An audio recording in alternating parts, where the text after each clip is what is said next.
علی بھائی، آج کا پہلا سوال ہے۔ ہمارے ہاں پورے بر صغیر یعنی پاکستان، انڈیا اور بنگلہ دیش میں بریلوی مکتب فکر کی مساجد میں نماز جمعہ کے فوراً بعد صلاۃ و سلام یعنی مصطفیٰ جان رحمت پہ لاکھوں سلام صلی اللہ پڑھنے کا علیہ وآلہ رواج ہے۔ وسلم۔ جب ان کے علماء سے پوچھیں تو وہ کہتے ہیں کہ درود و سلام اللہ تعالیٰ کی سنت ہے، لہٰذا اس کے لیے کوئی بھی وقت مختص کیا جا سکتا ہے، جبکہ دوسری طرف وہابی لوگ یعنی دیوبند اور اہل حدیث اسے بدعت کہتے ہیں۔ قرآن و سنت کی روشنی میں درست موقف کیا ہونا چاہیے؟ دیکھیں، اس میں تو کوئی شک نہیں ہے کہ درود شریف اللہ تعالیٰ کی جو نفلی عبادات ہیں ان میں سے ایک افضل ترین عبادت ہے، اور یہ درود شریف اللہ کی عبادت ہے، نبی صلی اللہ علیہ وآلہ وسلم کی عبادت نہیں ہے، کیونکہ اس میں آپ کیا کہتے ہیں؟ اللہم صلی علی محمد، اے اللہ آپ بھیجیں محمد صلی اللہ علیہ وآلہ وسلم پر درود یا رحمت، اللہم صلی علی محمد وعلی آل محمد۔ تو اللہ تعالیٰ سے ریکویسٹ کی جاتی ہے، تو یہ دعا ہے، اور دعا ہے عبادت۔ جامعہ ترمذی کے اندر، ابو داؤد میں، سنن نسائی میں حدیث ہے، الدعاء هو العبادہ، دعا ہی تو عبادت ہے۔ اور اس کے بعد نبی علیہ السلام نے جب یہ بات ارشاد فرمائی الدعاء هو العبادہ، پھر آپ نے سورۃ المؤمن کی آیت نمبر 60 تلاوت کی، ادعونی استجب لکم ان الذین یستکبرون عن عبادتی، اے میرے بندو مجھ سے مانگو میں تمہاری دعا کو قبول کروں گا، بے شک وہ لوگ جو میری عبادت سے تکبر کرتے ہیں۔ بات دعا کی ہو رہی تھی لیکن آیا عبادت سے، کیونکہ دعا عبادت ہے، ایاک نستعین بھی عبادت ہے، دعا مانگنا۔ اسی لیے ہم کہتے ہیں کہ صرف اللہ ہی کو پکارا جائے۔ تو جو لوگ میری عبادت سے تکبر کرتے ہیں میں انہیں ذلیل و خوار کر کے جہنم میں داخل کروں گا۔ سورۃ المؤمن، جسے سورہ غافر بھی کہتے ہیں، اس کی آیت نمبر ہے 60۔ اللہم اجرنا من النار، آمین۔ تو اس کے تحت درود شریف جو ہے یہ اللہ کی عبادت ہے، چونکہ وہ دعا ہے، لہٰذا جو عبادت ہے اس کے اوپر تو کوئی دوسری بات ہو ہی نہیں سکتی ہے۔ اور درود شریف کے حوالے سے تو ہمیں اللہ تعالیٰ نے قرآن حکیم میں حکماً یہ بات ارشاد فرمائی ہے، سورۃ الاحزاب کی آیت نمبر 56، ان اللہ وملائکتہ یصلون علی النبی یا ایھا الذین آمنوا صلوا علیہ وسلموا تسلیما اللہم صلی علی محمد وعلی آل محمد واصحابہ اجمعین الی یوم الدین، آمین۔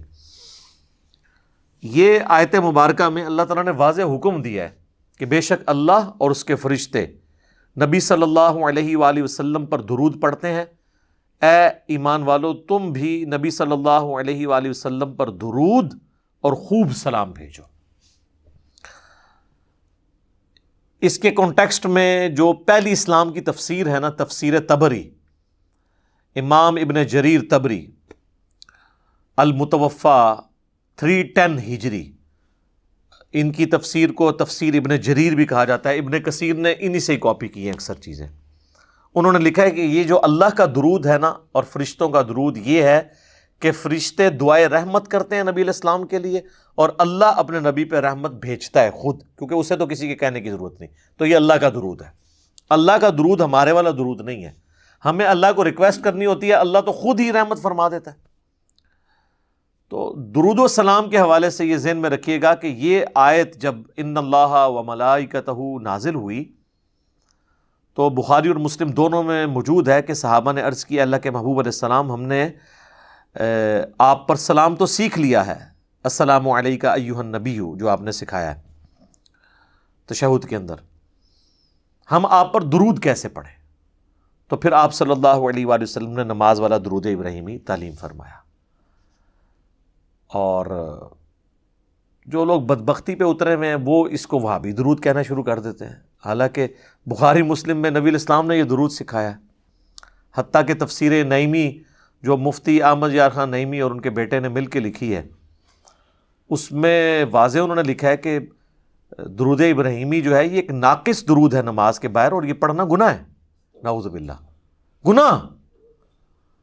وہ کہتے ہیں نماز کے اندر تو درست ہے، وہ کہتے ہیں گناہ کی جسٹیفیکیشن وہ یہ دیتے ہیں کہ جی اس میں تو اللہ کا حکم پورا نہیں ہو رہا، کیونکہ اللہ تو کہہ رہا ہے درود اور سلام دونوں بھیجو، تو اس میں تو صرف درود ہے، سلام کوئی نہیں ہے۔ دیکھیں، اور نماز میں السلام علیکہ ایھا النبی آ جاتا ہے، میرے بھائی سلام اور درود دونوں انٹرچینجبل الفاظ ہیں. اگر یہی بات آپ کی منطق مان لی جائے نا تو 99% احادیث صرف درود کے بارے میں، سلام کے بارے میں نہیں ہے. مثلا صحیح مسلم میں جو حدیث ہے، جو شخص اذان کا جواب دے اس کے بعد مجھ پر درود پڑھے تو جو ایک دفعہ درود پڑھے گا اللہ اس پہ 10 رحمتیں نازل فرمائے گا. اور پھر آپ علیہ السلام نے فرمایا اس کے بعد اللہ کے حضور میرے لیے الوسیلہ والی دعا مانگے تو میری شفاعت اس کے لیے حلال ہو جائے گی. اس میں سلام تو ہے نہیں ہے. وہاں تو کسی نے اللہ کے نبی علیہ السلام کو مشورہ نہیں دیا کہ آپ یہ ناقص بات کیوں کر رہے ہیں، درود والی آپ کو سلام بھی ساتھ کہنا چاہیے. خام خواہ یہ انٹرچینجبل الفاظ ہیں، جس طرح اردو میں بھی خوش و خرم. درود اور سلام، درود کیا ہے؟ ہم یہ ویسے فارسی زبان کا لفظ ہے، عربی میں صلاح دعا ہے، دعائے رحمت نبی علیہ السلام کے لیے. اور سلامتی کیا ہوتی ہے؟ وہ بھی دعائے رحمت ہی ہوتی ہے. یعنی ایک انداز ہے دونوں اعتبار سے، نبی علیہ السلام پہ کوئی درود پڑھے یا سلام پڑھے، بات تو ایک ہے. سنن نسائی میں حدیث ہے، جو مجھ پر ایک دفعہ درود پڑھتا ہے اللہ تعالیٰ اس پہ 10 دفعہ رحمت نازل فرماتا ہے، اور جو ایک دفعہ سلام پڑھتا ہے اللہ تعالیٰ اس پہ 10 دفعہ سلامتی نازل فرماتا ہے. آپ نے کبھی اس کو آپس میں کمپیئر ہی نہیں کروایا.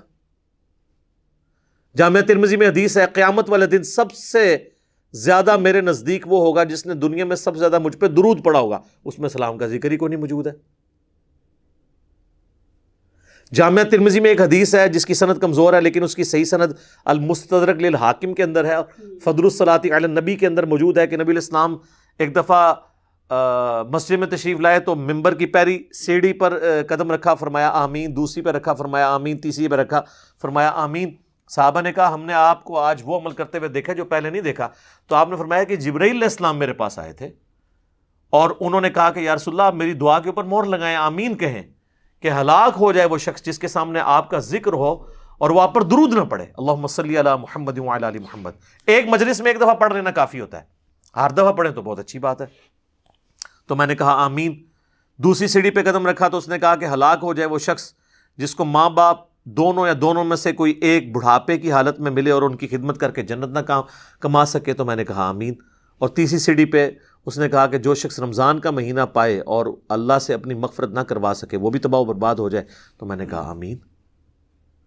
تو وہاں پہ بھی درود کے الفاظ ہیں.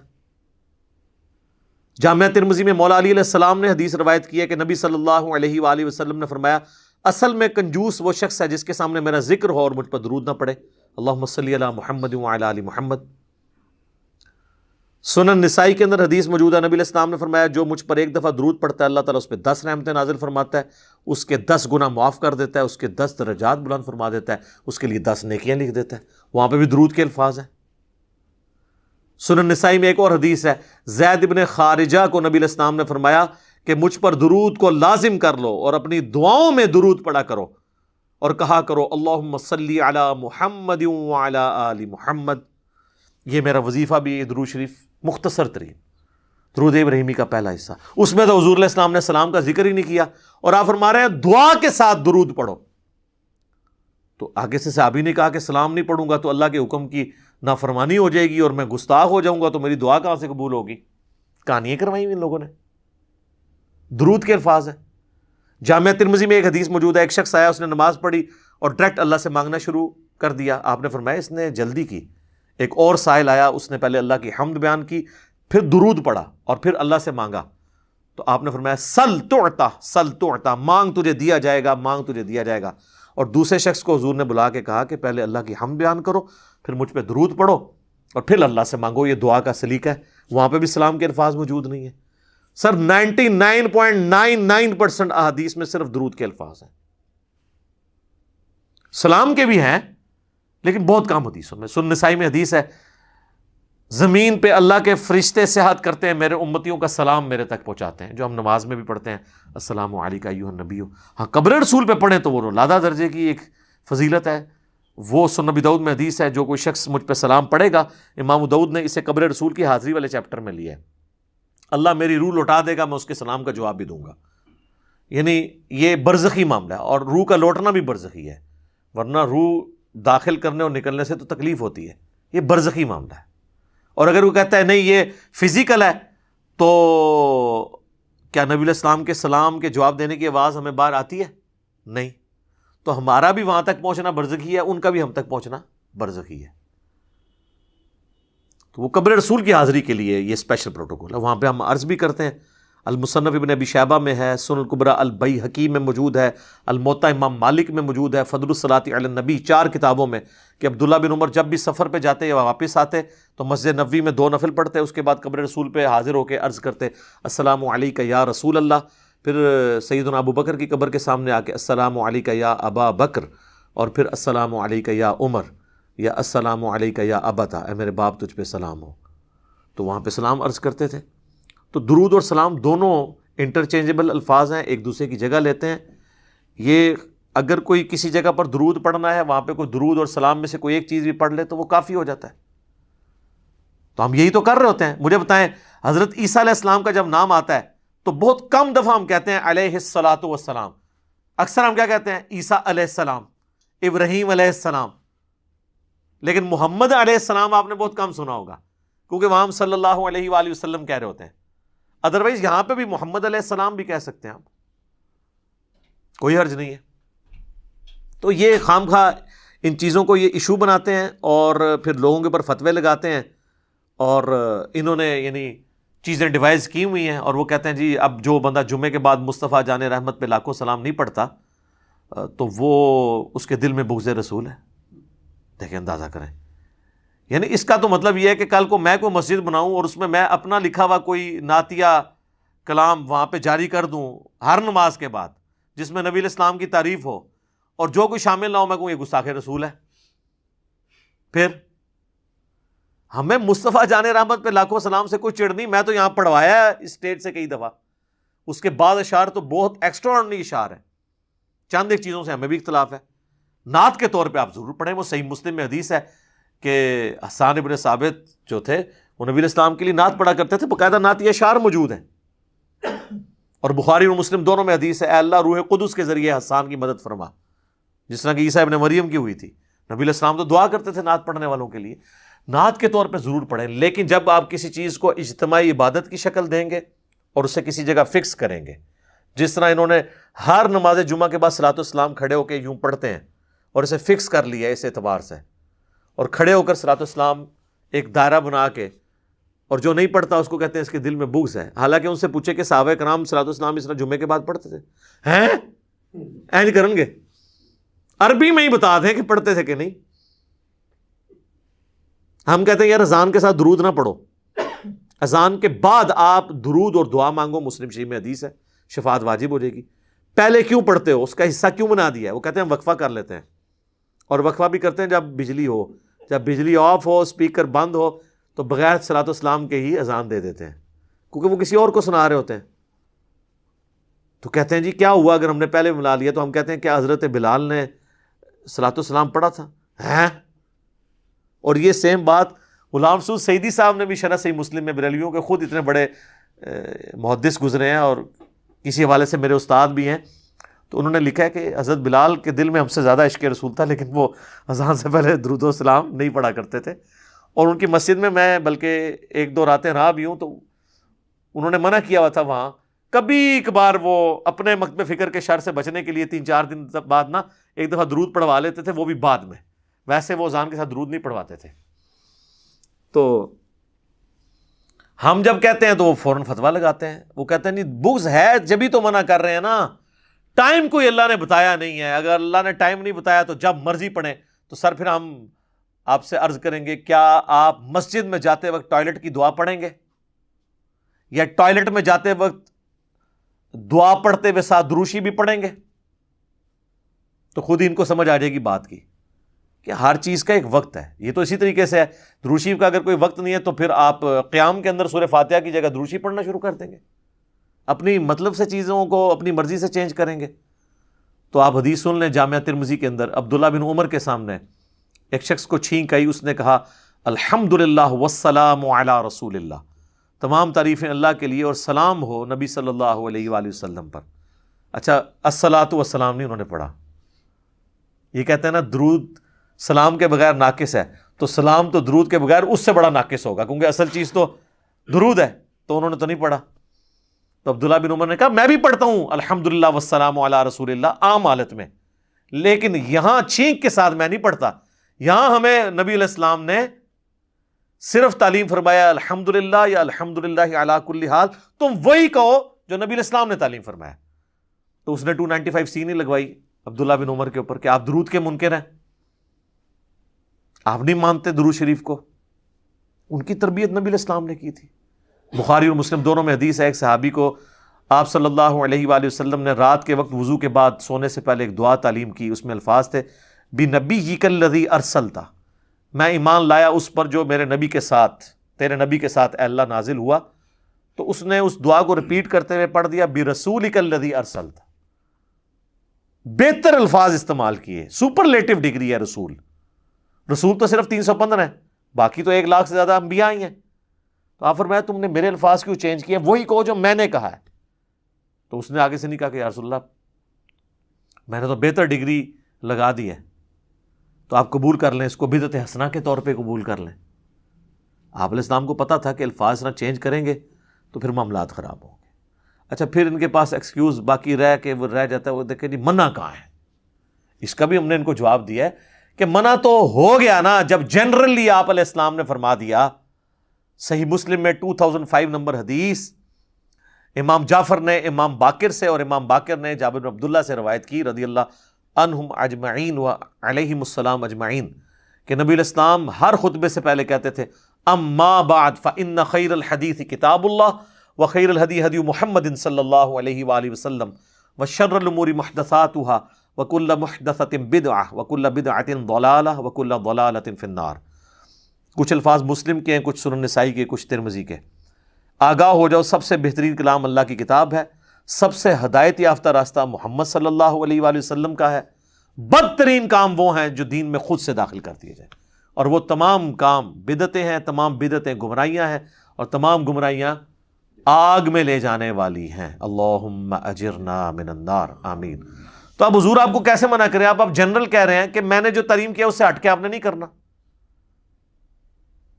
بخاری اور مسلم دونوں میں حدیث ہے من احدث فی امرنا ھذا فہو رد، جس نے ہمارے دین میں جو ہم نے تعلیم کیا ہے کوئی بات نہیں داخل کر دی وہ مردود ہے۔ اگر کوئی کہے گا نا میں فجر کے 3 فرض پڑھوں گا، ایک فالتو ہی ہے، مردود ہو جائے گی۔ اچھا 2 کی بجائے 1 پڑھنے سے مردود ہونا تو سمجھ آتی ہے، 2 کی بجائے 3 پڑھنے سے مردود کیوں ہو جائے گی؟ کیونکہ نبی علیہ السلام کے پیٹرن سے ہٹ جائے گی۔ عبادت کی قبولیت کے لیے پہلی شرط عقیدے کا درست ہونا، دوسری شرط نبی علیہ السلام کے طریقے پہ ہونا، اور تیسری شرط اخلاص بھی ہو، اللہ کے لیے ہو رہا ہو، دکھلاوے کے لیے نہیں۔ پھر نبی علیہ السلام کا طریقہ چھوڑ دیا تو پھر آپ کی کہاں سے عبادت قبول ہونی ہے؟ پھر بھی ان کو سمجھنا ہے۔ پھر میں ان کو اینٹی وینم الزامی جواب، پھکی جسے میں پنجابی میں کہتا ہوں، وہ دیتا ہوں کہ اچھا یہ بتاؤ کہ جنازے کی اذان منع کہاں ہے؟ وہ کہتے ہیں جی نبی علیہ السلام نے دی نہیں ہے۔ یہ تو کوئی ایکسکیوز نہیں ہے۔ اذان کیا برا کام ہے؟ نیکی کا کام ہے، کرو۔ بخاری مسلم میں حدیث ہے اذان کی آواز سن کے شیطان کی ہوا خارج ہو جاتی ہے اور وہ بھاگ جاتا ہے۔ تو آپ کو جو بعد میں قبر پہ جا کے آپ اپنی اذان خود سے دیتے ہیں شیطان کو بھگانے کے لیے، جنازے کے وقت بھی بھگائیں نا۔ تو کہتے ہیں نہیں جی وہ تعلیم نہیں کی نبی علیہ السلام نے، تو پھر آپ کی اپنی ڈیفینیشن خود ہی خراب ہو گئی نا۔ ہم بھی یہی کہتے ہیں جو تعلیم نہیں کی وہ نہیں کرنا، اور کچھ زیادہ کوئی چتر بننے کی کوشش کرتے ہیں، وہ کہتے ہیں جی یہ جنازے دی اذان وہ ہوندی ہے جڑا بچہ پیدا ہوتا ہے نا اس ٹائم کہانی دیتی جاتی ہے، ایڈی لمبی کہانی بنا دے جے۔ یہ کس آیت اور حدیث میں لکھا ہوا ہے کہ یہ وہ والی اذان ہوتی ہے؟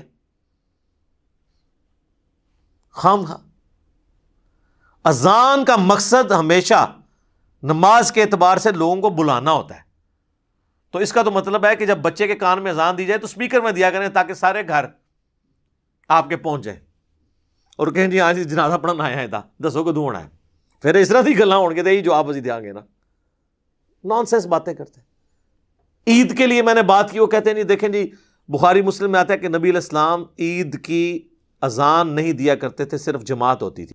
تو اس میں منع تو کہیں نہیں لکھا ہوا کہ آپ منع کرتے تھے، کیونکہ آپ تو کہتے ہیں جو اللہ کے نبی نے کیا یا نہیں کیا، اگر وہ اچھا کام ہے اور منع نہیں کیا تو جائز ہے، تو عید کی اذان دے نا۔ تو کہیں گے نہیں، تو یہاں پہ بھی آپ یہی سمجھیں۔ تو یہ بدعت کو سمجھیں، یہ بہت سینسٹیو ایشو ہے، اس طرح تو ہر شخص اپنی مرضی کا دین ڈیوائز کرنا شروع کر دے گا۔ وہ کہتے ہیں نہیں جی ایک حدیث ہے صحیح مسلم کے اندر کہ جس نے اسلام میں اچھی بدعت جاری کی اسے ثواب ملے گا، اور جتنے لوگ عمل کریں گے اس کا ثواب بھی ملے گا. جس نے بری بدعت جاری کی تو اس کا وبال اس پہ ہوگا، اور جتنے لوگ عمل کریں گے ان کا وبال بھی اس پہ پڑے گا. سر یہ کہیں مسلم شریف میں ان الفاظ کے ساتھ نہیں ہے، یہ الفاظ ہیں سنت حسنۃ اور سنت سیئۃ. جس نے اچھی سنت جاری کی اور جس نے بری سنت جاری کی. اچھا طریقہ، سنت مانے طریقے کے.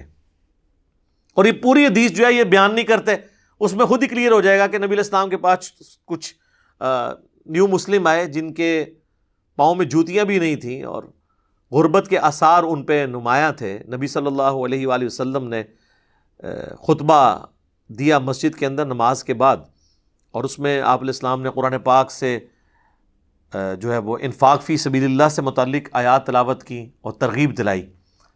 تو لوگ اپنے اپنے گھروں کو گئے تاکہ ان نیو مسلمز کی مالی مدد کریں. تو ایک شخص گیا، وہ اتنا بڑا جو ہے نا وہ بھر کے نا بورا، صحابہ کہتے ہیں بڑی مشکل سے وہ گھسیٹتا ہوا لا کے مسجد کے سین میں اس نے رکھا. تو اس کو دیکھ کے باقی لوگوں کو بھی ہمت ہوئی، اپنے گھروں سے سامان لے کے آئے.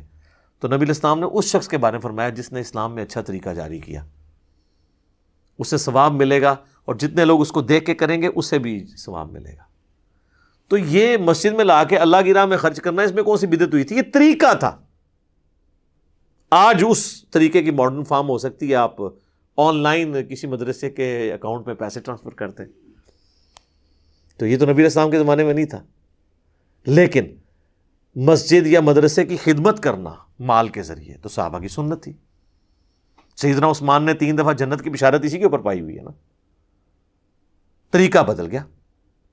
طریقے تو بدلتے رہیں گے. نبی علیہ السلام نے اونٹ پہ حج کیا، ہم جو ہے وہ جہاز پہ جاتے ہیں. طریقہ بدلا لیکن عبادت کا طریقہ نہیں بدلا. مڑ مڑ کے بھی مثال دے دینا، وہ جی مسجد میں قالین ڈلوا لیے،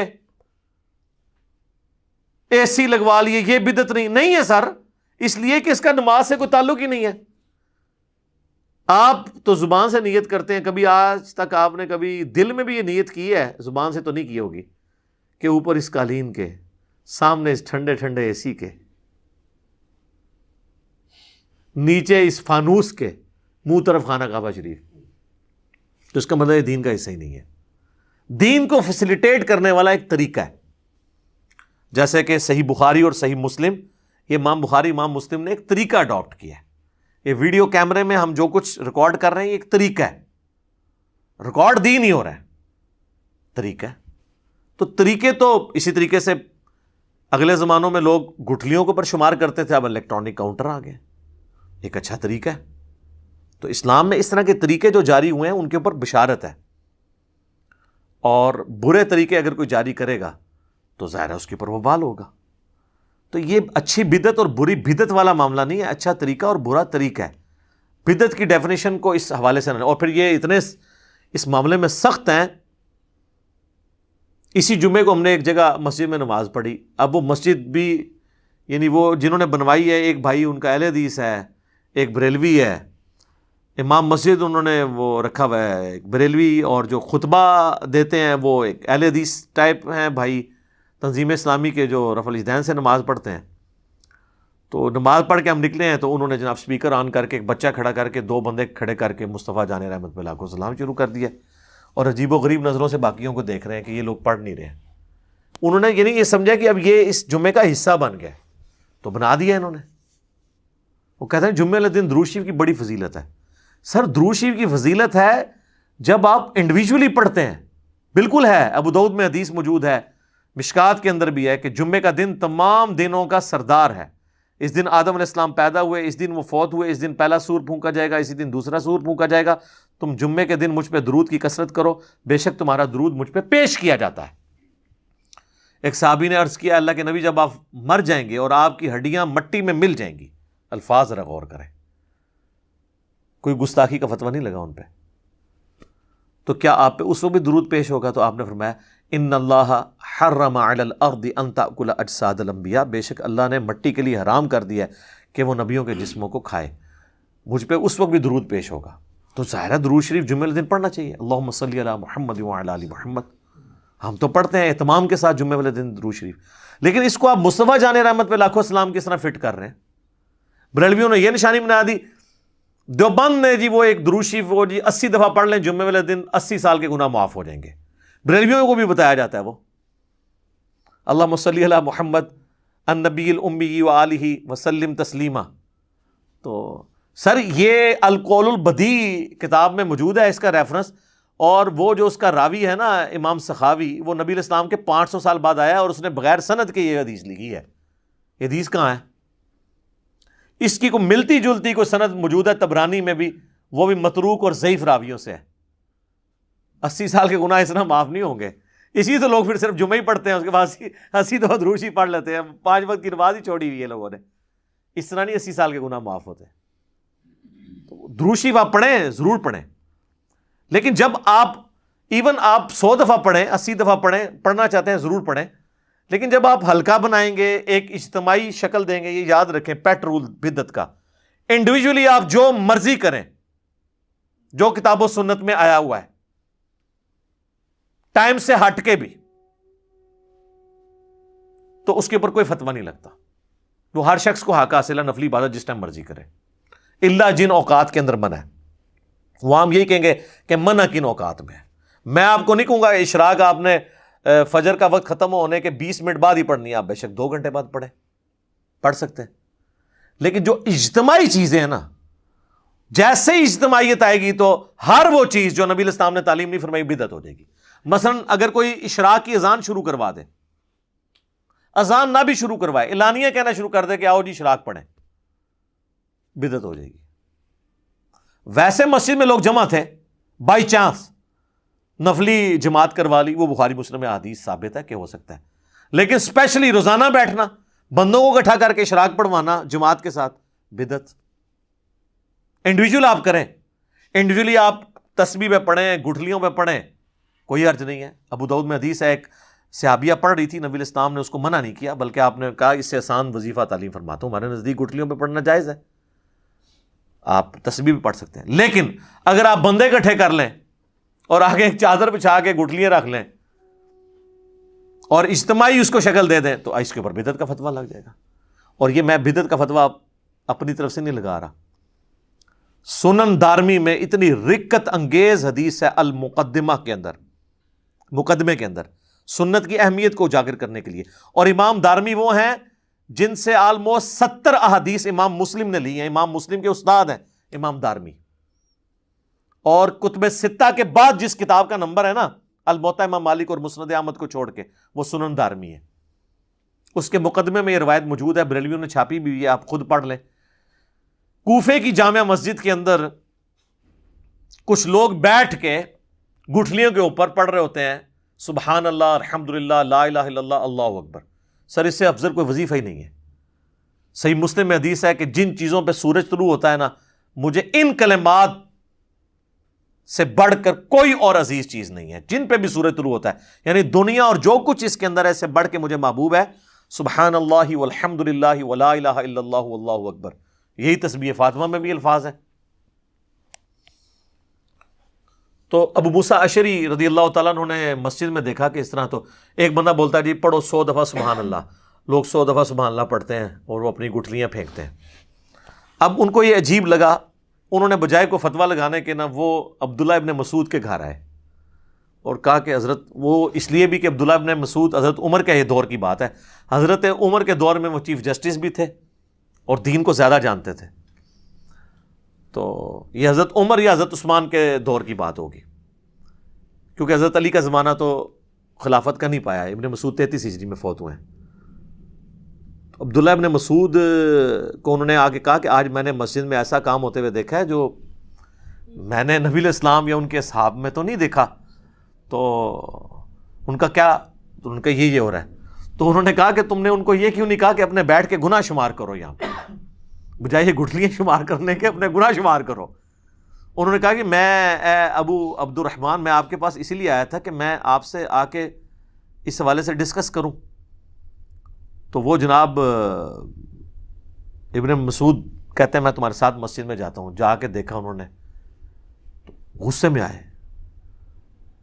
وہی الفاظ جو اکثر آپ کو عمر سیریز میں بھی, وہی حکم تباہ ہو جو تمہارا ستیہ ناس, ابھی تو اللہ کے نبی کے کپڑے بھی پرانے نہیں ہوئے، آپ صلی اللہ علیہ وآلہ وسلم کے برتن بھی نہیں ٹوٹے، اور آپ کے ساتھی بھی مر نہیں گئے سارے، اور اے امت محمدیہ تم نے اس طرح کی خرافات دین میں بدعت داخل کر دی ہیں۔ انہوں نے کہا کہ ہم تو سبحان اللہ الحمدللہ ہی پڑھے، انہوں نے کہا بیٹھ کے اپنے گناہوں کو شمار کرو، یہ طریقہ نبی علیہ السلام کا نہیں ہے تعلیم کیا ہوا، اپنی اپنی عبادت کرو۔ اور پھر ابن مسعود نے ایک جملہ بولا، وہ میں سمجھتا ہوں ان کی کرامت ہی ہے، انہوں نے کہا مجھے تو لگتا ہے تم میں سے اکثر لوگ، شاید اللہ کو بہتر پتہ ہے، مجھے تو لگ رہا ہے کہ دین سے ہی پھر جائیں گے۔ اور وہی ہوا، وہ اسی حدیث کے اندر وہ تابعی کہتے ہیں اللہ کی قسم میں نے ان میں سے کئی لوگوں کو نہروان کے مقام پر خوارج کی طرف سے مولا علی کے خلاف لڑتے ہوئے دیکھا، مجھے یاد آیا کہ ابن مسعود نے صحیح کیا جی، وہ خارجی ہو گئے۔ یہاں پہ آپ کے سارے صوفیاء کے وہ ختم خواجگان اور ختم فلاں اور وہ کیٹیاں اور کوئی بھی نہ کرے تو تیجے 40ویں کے اوپر اور دعا کے نام کے اوپر دیوبندی بھی یہ سارے کام کر رہے ہوتے ہیں۔ تو ہم جب ان کو سمجھاتے ہیں تو وہ کہتے ہیں جناب آپ لوگ ان چیزوں کو صحیح نہیں مان رہے، آپ اللہ کے ذکر سے روک رہے ہیں، آپ جو ہے وہ منکر ہو گئے ہیں۔ تو خدا کے لیے ہوش کے ناخن لیں، یہ جو اس کو لازم کر کے جمعے کا حصہ بنا دیا ہوا ہے، بلکہ ہمارے تو پنجاب میں تو اکثر مساجد میں فجر کے بعد بھی یہ پڑھا جاتا ہے، جمعے والی بات نہیں رہی، اب تو فجر کے بعد بھی پڑھا جاتا ہے۔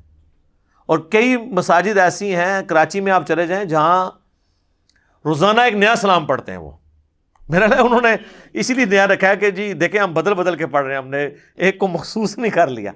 لیکن یہ بدعت ہی ہے جو آپ نے نا اجتماعی عبادت کوئی بھی دین میں خود سے داخل کر کے اس طریقے سے اس کا پابند کرنا، یہ غلط ہو جائے گی۔ انڈیویجول آپ بے شک کریں۔ آپ کوئی کہہ سکتا ہے یہ جو درس قرآن مسجد کے اندر ہوتے ہیں یا درس حدیث ہوتے ہیں یہ بھی تو اجتماعی ہے، یہ نبی علیہ السلام نے مقرر نہیں فرمایا۔ سر اس کی تو دین اصل میں ہے کہ صحابہ کرام اجتماعی شکل میں ہی درس میں شریک ہوا کرتے تھے۔ بخاری مسلم میں آتا ہے عبداللہ ابن مسعود کہتے ہیں کہ میں تمہارے لیے ہفتے میں ایک ہی دن مقرر کروں گا، کیونکہ نبی علیہ السلام بھی ہمیں ہفتے میں ایک ہی دن جمعرات کے دن واز کیا کرتے تھے تاکہ ہم اکتا نہ جائیں۔ تو صحابہ کرام علمی حلقوں میں بیٹھ کے لوگوں کو سکھانا یہ اصل ہے، پوری کی پوری دین میں موجود ہے۔ اس کے لیے آپ کوئی بھی ٹائم رکھ لیں، کوئی حرج نہیں ہوگا۔ یہ وہ اجتماعی حلقے ہیں جن کی اصل ہے،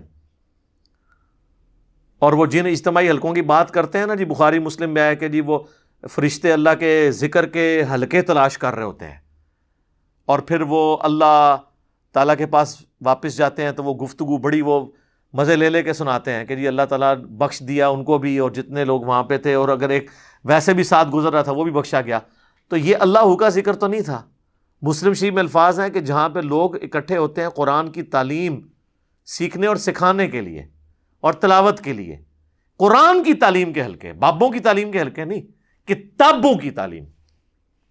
اسی تو ہم کہتے ہیں کہ مرنے سے پہلے اے مسلمان کر لے اس پہ غور، کتابوں کا خدا اور ہے، بابوں کا خدا اور۔ یہ بار بار میں آپ کو چیز ہائی لائٹ کرتا ہوں کہ خدا کے لیے بدعت کے ایشو کو ہلکا نہ جانے۔ وہ پنجابی کہتے ہیں ایک غریب تو بدتمیز، ایک خود آپ دین میں چیز داخل کرتے ہیں جو نہیں کر رہا ہوتا، اس کے اوپر گستاخی کے فتوے لگا رہے ہوتے ہیں۔ تو آپ دین میں یہ جو چیزیں انجیکٹ کر رہے ہیں، ظلم تو آپ نے کیا ہے۔ نبی علیہ السلام نے جب واضح فرما دیا ہے کہ بھی من احدث فی امرنا ھذا فہو رد، تو مردود ہوگا۔ تو اچھا طریقہ اور بدعت، اس میں فرق رکھنا ہے، کیونکہ یہ سارے ان چیزوں کی پلی لیتے ہیں اور وہ کہتے ہیں جناب جو پرنٹنگ پریس پہ قرآن چھپ رہا ہے یہ بدعت نہیں ہے۔ یہ بدعت اس صورت میں ہوگی جب قرآن ایسا چھپے جو اللہ کی طرف سے نازل نہیں ہوا۔ جب وہی ہے تو آپ جس مرضی طریقے سے کریں۔ اس کا تو مسلم شریف کی جو میں نے حدیث بتائی کہ اسلام میں اچھا طریقہ جاری کرنے والے پہ ثواب ملے گا۔ ہم یہ ویڈیو کیمرے میں ریکارڈنگ کروا رہے ہیں، یہ ایک اچھا طریقہ ہے۔ قرآن و سنت کے سافٹ ویئرز بنے ہوئے ہیں، یہ اچھا طریقہ ہے۔ ان کو ان چیزوں کے ساتھ میچ نہ کریں، اور لہٰذا کسی پہ فتوے نہ لگائیں، اور پیار اور محبت کے ساتھ جو بندہ تنگ کرتا ہے نا، اس سے کوئی بحث کرنے کی بجائے میری یہ ویڈیو اس کو پیار محبت سے شیئر کروائیں کہ یار ایک بار یہ دیکھو تو صحیح کہ ایشو کیا ہے۔ اصل میں صلاۃ و سلام سے کسی کو چڑ نہیں ہے، مسئلہ یہ ہے کہ آپ وہ چیزیں اسلام کے اندر داخل کر رہے ہیں کہ جن کی اصل موجود نہیں ہے۔ میں آپ کو ایک مزے کی بات بتاؤں، یہ بات ہے 2000 کی یا 1999 کی نا، ہم دعوت اسلامی کا ایک مدنی قافلہ لے کے نا قائد اعظم یونیورسٹی کے اسلام آباد، تو اس وقت کٹر ظاہر ہے ہم سبز پگڑی باندھتے تھے۔ میرے پاس ایک پروفیسر آ کے بیٹھے، وہ مجھے کہنے لگے بیٹا میں پچھلے دنوں انڈیا گیا ہوا تھا، تو مجھے کہنے لگے مجھے یہ بتائیں کہ یہ جو اذان کے بعد، یہ جو نماز کے بعد آپ بلند آواز سے کلمہ پڑھتے ہیں بریلوی حضرات، تو یہ سنت ہے؟ تو میں نے کہا نہیں جی یہ تو کوئی سنت نہیں ہے. میں نے کہا میں تو پڑھتا ہی نہیں ہوں.